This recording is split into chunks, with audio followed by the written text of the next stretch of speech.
Corey. The job here is to talk about what good looks like when we're getting things done. My session was about influence over ownership, how to move the needle forward. We've talked a lot today about tooling, about how to advance, I think, in a nutshell, how to advance your solution consulting team. And we thought it would be important to bring three people on who have done this and who are currently doing this and are currently working on this.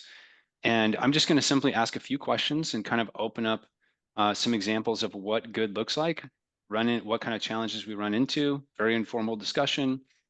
And we're just going to talk about the tangible value of pre-sales teams and stakeholders. So joining me, I have Sarah Jones, formerly Chief Solution Officer at Formstack, but has some exciting new opportunity news coming soon.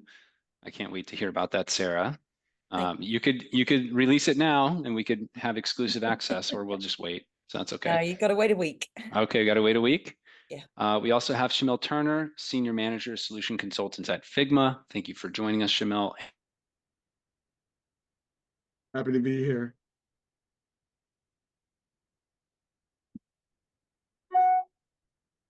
I hope you guys can hear me.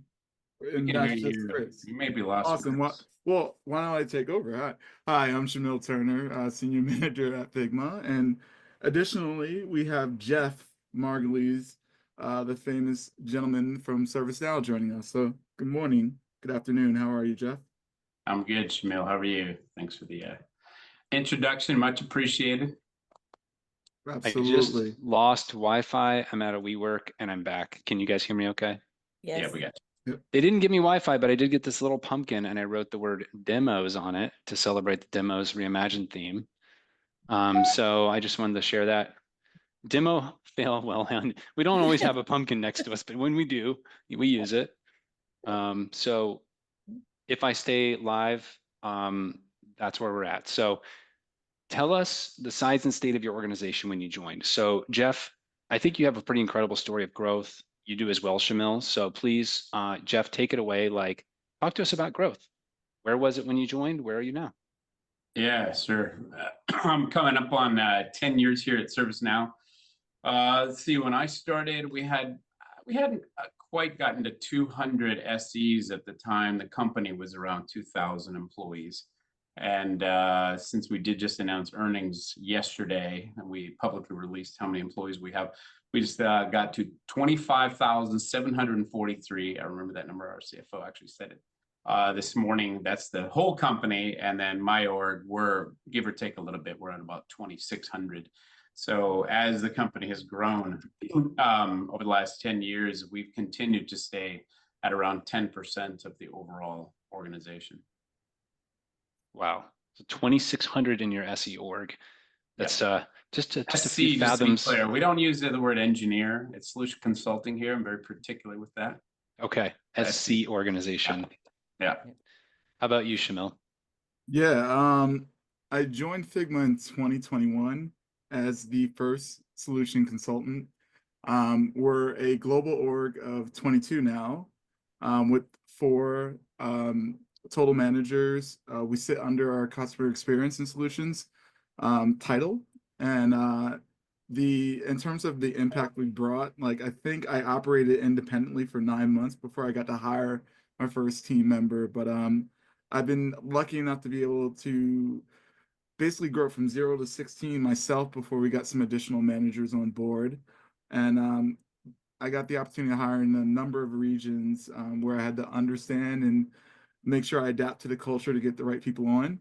But it's been quite the journey. And I can always share more details, but we have I don't know, 23 minutes left. Yeah, sure. And with that, the first question is going to go over to Sarah. So thanks for joining and sharing that, because it's massive growth here. How did we get there? So the first question over to you, Sarah, is how do we prove value? So we talked about value. We talk about what we bring to the table. We know we bring it to the table. How do we prove it? And how do we influence revenue and shape go-to-market orgs? Oh, thanks, Chris. Great question to kick us off with. I'm a big fan of the outside-in views.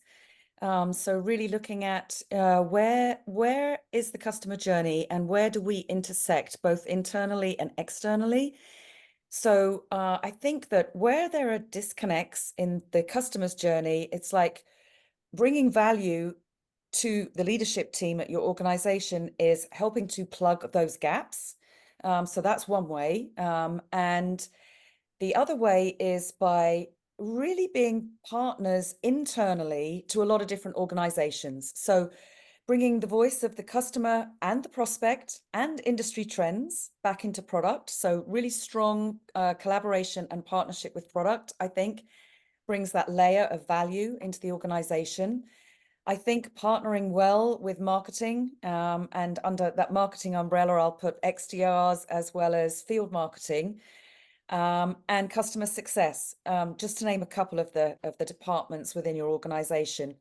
I think if you're providing value internally to those departments with that partnership and relationships, then that elevates up, and also be very vocal about that with your leadership team.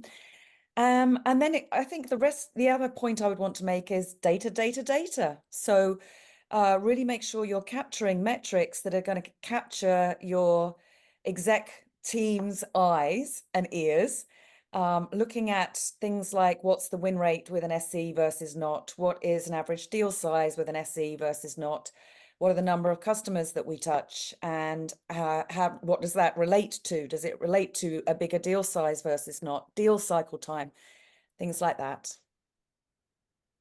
Yeah, excellent. Those are tons of good examples. Over to you, Shamil. What do you think?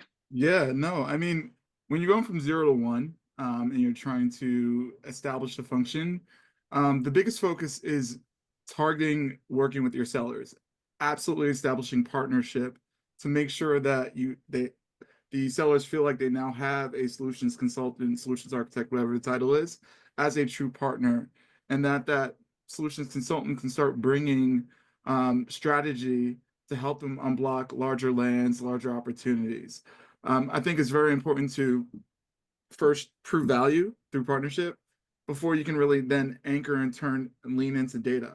Because when you're growing from nothing to something, you have to be able to understand where real impact is, and you can't understand real impact until people know how to work with you. So you start with partnership. From there, you can develop the process and the metrics that you want to target and collect over time.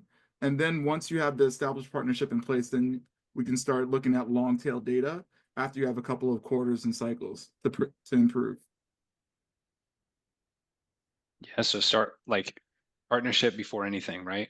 Yeah. That trust, that actual collaboration, not like you're just throwing one ball from one fence to the other. Oh, we're different teams. We're resources and tools for each other, but we're not actually doing this thing all together.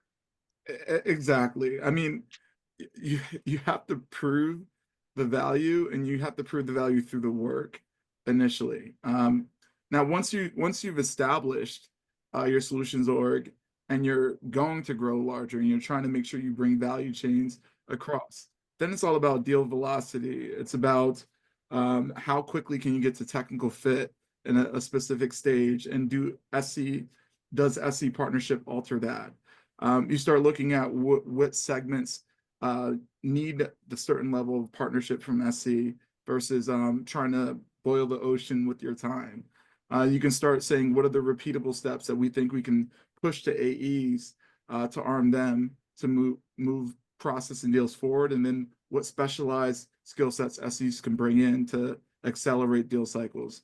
But it all starts with just the basic thing, saying like, I am your partner, not a resource, and we're in this together. Love that. What do you think, Jeff? Well, just to kind of pick up a little bit where Shamil left off, and then I'll talk about metrics and such. I mentioned the partnership side. That's woven into the fabric of everything we've got over here. We're not quite one-to-one, but we're pretty much across the board. There's about 3,200 maybe salespeople here, and with the 2,600 SEs. So they're relatively mapped, but there's never, we don't do any kind of pooling here, meaning every rep knows exactly what SE that they're going to go work with. In fact, it's usually the other way around. They're all tied to account bases. Most important thing when you're selling anything, by the way, is the customer. So we try to put the customer at the center and the forefront. And so we want to have tight relationships, obviously with the sales counterpart with our customers as well, and then lasting, enduring ones as best we can is pretty important to how we set things up. I believe in that, as much as you can do, regardless of the kind of company or size, scope, and scale that you've got sitting out there. I think that's a key winning formula for doing it. And then back to kind of the original, question, or kind of going from a topic perspective, from a revenue metrics standpoint. Oddly enough, maybe for the size and scale that we are, we don't do a lot of metrics tracking here. We do two big things. One is the most important, which is called revenue. I don't know if there's anything else you really need to track. So we pay our folks on commission. They're all on quota. They know exactly how they're going to get paid. They know exactly what's going on with the customer base. We have all kinds of things built in there for renewal and success and all those kinds of things. But to me, the only thing you really need to be tracking is, hey, where are we at with the opportunities, and are we going to close in this quarter, next quarter, et cetera, et cetera. Now, a new thing that we've done probably in the past year is, and a little bit goes to, trying to prove value to the sales team. I hate when I hear that, to be honest with you, but to make sure that we are a valuable component to how the forecast actually works. And that's we've really honed in and programmatized, I know it's not a word, but I made it up right now, programmatized tech win.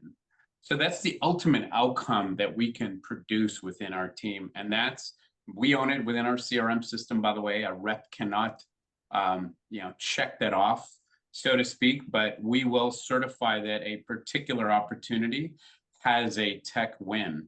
And it's become so pervasive now that even my CRO, he has it in his dashboards. He can look at quota and expect and commit and upside and most likely and weighted and all the things you heard in sales. And a new column is tech win. And actually, we had overlay that onto all those other metrics now. It's become more pervasive than things like weighted pipelines at this point. And I love our chief of staff for the CRO. She said the other day we were in a call and we were walking through, and I was kind of going through our tech win numbers the way a sales leader would do it. And she said, I trust this more than anything I get out of the sales team, because I know one thing that I get out of SEs is they don't lie. We're very truthful. So let's keep treading on that reputation. That seems to work quite well. So to me, it's just the two things, revenue and then the tech win, really related to revenue. I don't care about activities and demos and all that. Guess what? We do tons of those. At the scale we have, I have no clue even what you would do with that. I don't really care, to be honest with you. It's whatever activities are required to, get the customer to say yes and be successful. Yeah, that's a great example. Like having your CRO use that on the dashboard is a great example of like that maturity model I went over earlier during this summit. Was like, how do you get your CRO to pay attention to the work that you're bringing? So you've already done that and they trust it. I got a call tomorrow morning, 9 a.m. I got to go in front of him on a particular product line. He wants to know where we're at with tech win. All right, let's go. Now, through all of this, there's like, we've covered a lot of tooling today. So there's been, there's this huge influx in tools. We've covered a lot of benefits, rollouts, differences in tooling. What are some of the challenges you've had with the procurement of tooling? So why is it important to have it? And then how do you go get it? So how do you get tools? And I can hand it over to Sarah first. Sure. I think that, so in my most recent position, we were doing a demo automation evaluation, and building the business case justification for that was the most important thing for us to do. Looking at the return on investment, looking at what that particular tool was going to accomplish, not just for pre-sales, but solutions, but for the whole organization. So how could marketing leverage what we were doing? How could our partner channel leverage what we were doing with this justification? And then putting some hard dollar numbers around that. And interestingly enough, when we built that, it was, if we can successfully deploy this tool within an 8-week period, we are going to save X amount of hours. This is equivalent to X percentage of a head count. If we extrapolate that out over the year, we're actually saving 2 SE headcounts because we're dividing and conquering some of that work between these 3 different departments and the activities that we're doing underneath that. So I think that as long as you have got solid numbers, you've got a solid business case justification for, you know, the qualitative and quantitative results coming out of that. So yeah, makes it a no-brainer when you've built it like that. Yeah. And it doesn't just have to be like headcount savings. It cost savings, time savings, increased time in front of the customer, you know, whatever metrics you think is going to be the best justification for the tool you're trying to get through. No, that's great. Like, you know, and there's retention, there's customer acquisition, there's what else could you do with your time? Right? Yeah. So Shamil, over to you. Yeah, that's where we typically anchor on. It's like we know that we're staffed and we have solution consultants that can do the work, but will this tool accelerate it? Do we consider that work high value? Is it work that's like customer facing? This is the stuff that's usually the rubric of decision making surrounding tools. And then challenges are like simply, will the team use this? Like, you know, we get sold to, and that's fantastic, but it's important to like incorporate your actual team and say like, hey, is this just something like, is this valuable to you? Do you think this has any weight? Is this going to accelerate what you do, and understand any objections that are coming from the field? So last thing you want is to buy something that you think will be great, have like a very unique testing team for the POV, and then you turn around and it's just not the right fit for the rest of the business. So in terms of challenges, those are some of the things you think about. But ultimately, the way I think about tooling is it low value work that requires a lot of time, and will this tool replace that for me? And if it does, then I'm all in. What about you, Jeff? I don't, we have some tools. In fact, I'll start off with that just a sec. It's funny because we do use Shamil's tool, by the way. Never mind in our design and engineering teams, like that would be probably the more traditional use cases. I have a small team that we have Figma licenses, and we use that for our most highest end opportunities and deals that we do with customers to create these ultra rich experiences.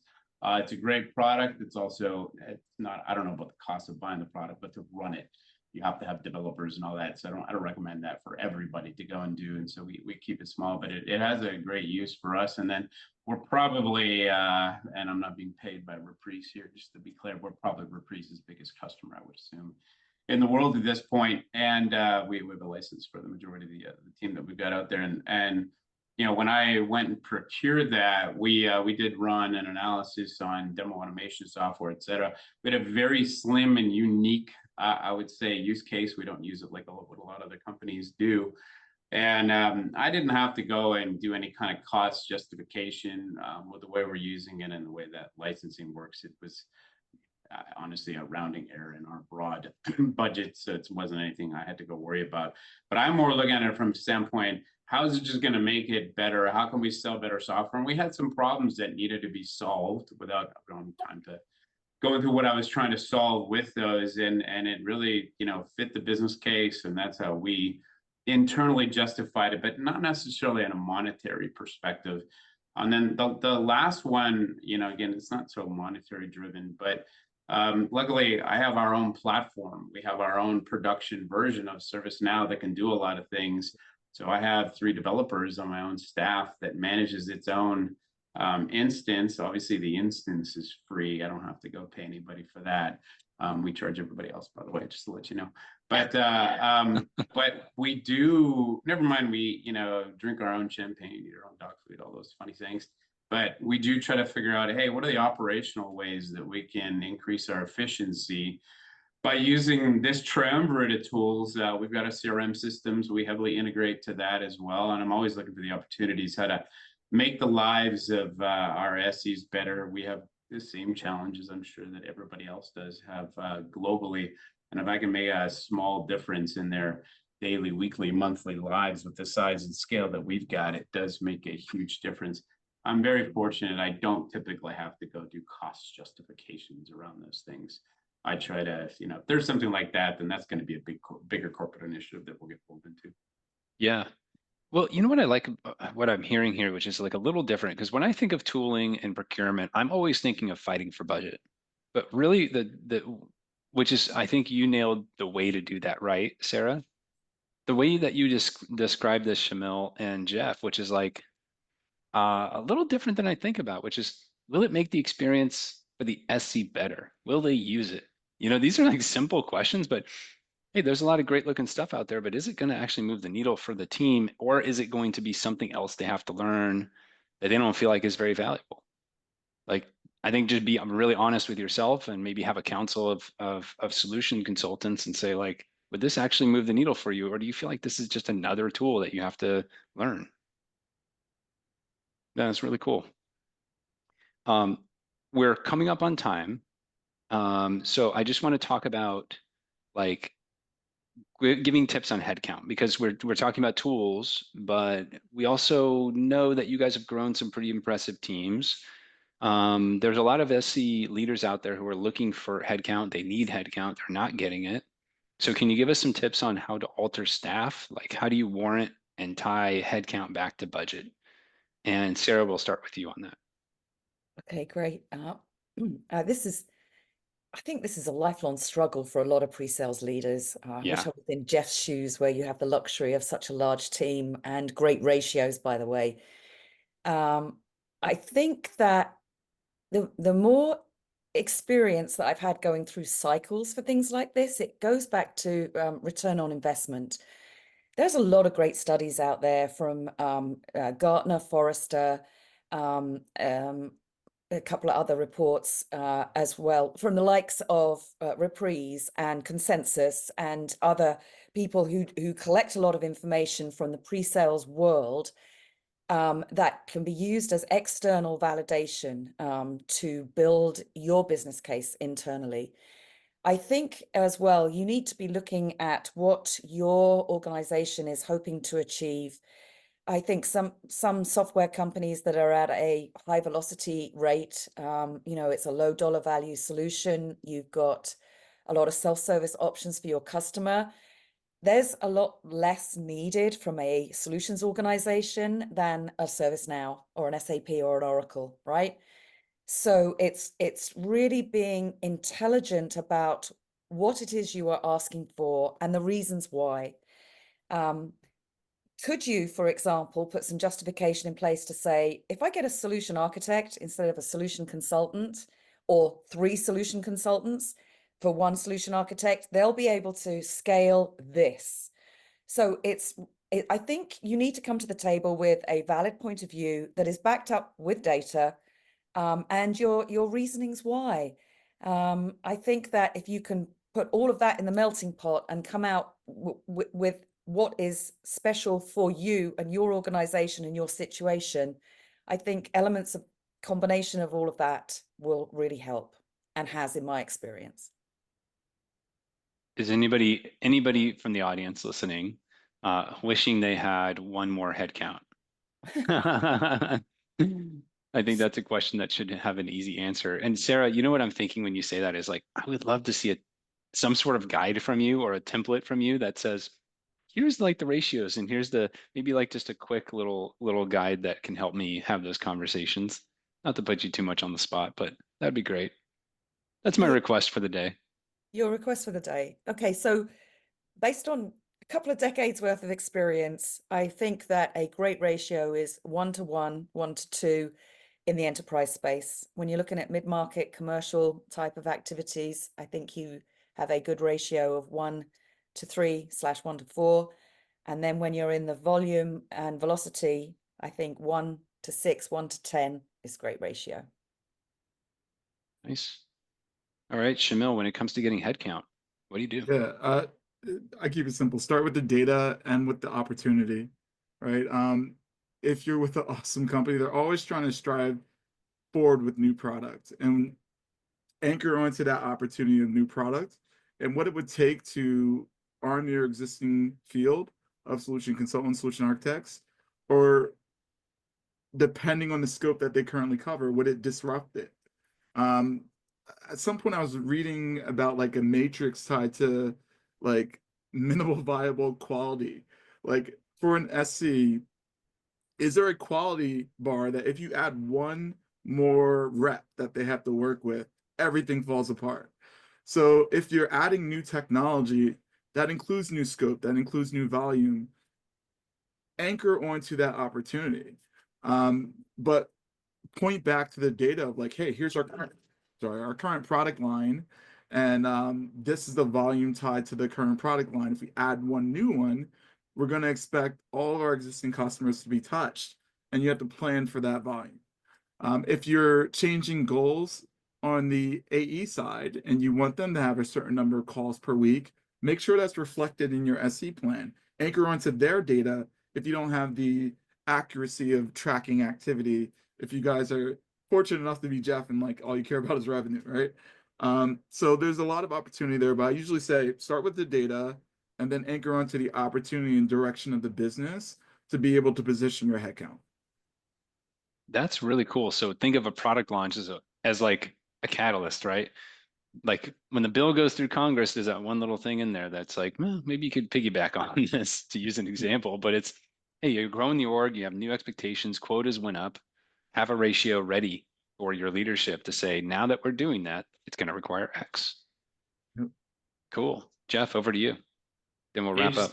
Yeah, just add on a little bit to Shamil, and then maybe an extra set of philosophies. One, for us, when we're adding either a new product or a new buying center is the best way to put it. So as example, we just moved into the finance and supply chain space. So that is not an area we had sold to, heads of procurement and those kinds of things. In other words, I don't have SEs that have a lot of experience in that space. Guess what?